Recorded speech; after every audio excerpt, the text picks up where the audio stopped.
Hi, so I had a script to start off with, but after looking at the recordings, I just realized I blink like a psychopath. So if you see me blink like a doll or something, don't freak out. I don't know why I do that. I just noticed I did that. That's cool. It's great to find out about myself. Anyways, hi, I'm Josh. I like sound. I'm going to tell you things about sound and we're going to find things out about sound. But I think before we get into a very long winded series of videos that I hope to post, let's perhaps start with a primer. What? So, you often see sound presented in two ways in media. Often this, which is, there's an image here.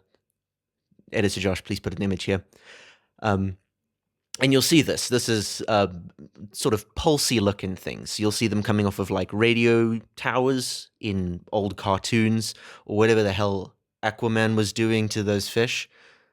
I don't think I want to know what Aquaman was doing to those fish. Or you get to see this, which is something a little closer to what you would see in your voice memos when you do your little beatbox thing. This is a clip of my beatboxing, isn't it? Yep, so those are both technically valid and accurate representations of sound. But why? No, I don't think I don't think we can use that. Sound is waves.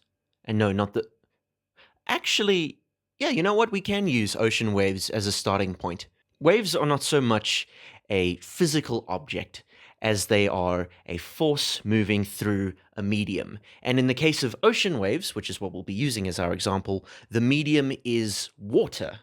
A wave, in part, is just a lot of water moving in a direction, whatever direction that wave may be moving in.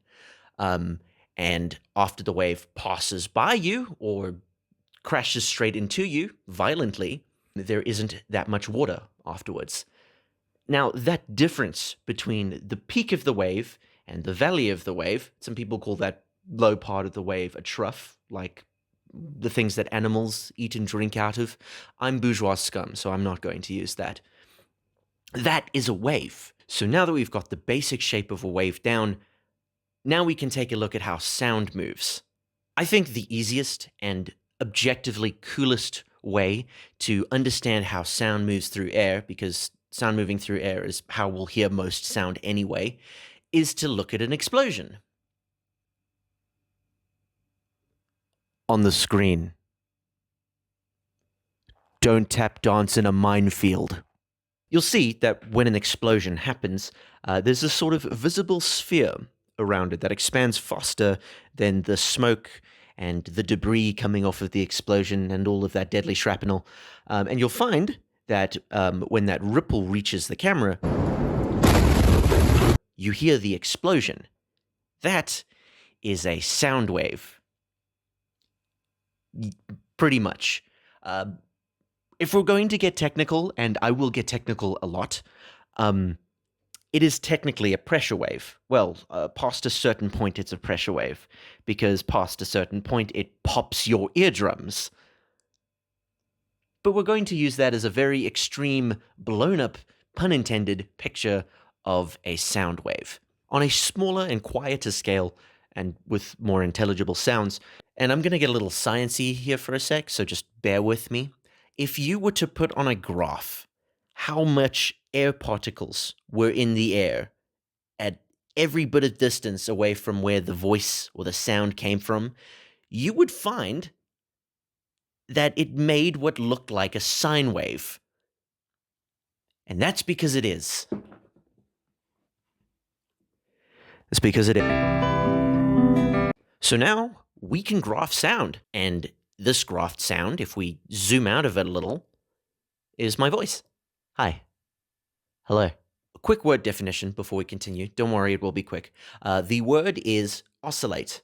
When you see a sine wave, or any sound wave in general, that periodic movement between the peak and the valley of the wave is called an oscillation. Anything, actually, which has periodic movements between one state and another state oscillates. This also includes floor fans and pendulums. This is an oscilloscope. It does not measure sound, it measures electricity. And judging by the name oscilloscope, we can figure out that electricity does the same thing that sound does. Oscillate. This is how we can get sound into a wire. Well, kinda. And not computers, actually. That is an entirely different box of frogs that we are going to cover in another video. The point I'm trying to make is that when you speak into a microphone, the sound waves in the air go into the microphone and somehow get transferred into electrical waves that can then get put into a wire or something like that and can then come out of speakers, which turn that electricity back into sound. So, quick recap, and I'm going to read my notes for this. Sound waves are a periodic force, or pressure waves in this case, that move through a medium, most commonly air in the situations us humans care about. Sound can pretty faithfully be turned into electricity with a microphone, and electricity can be turned back into sound with a set of speakers.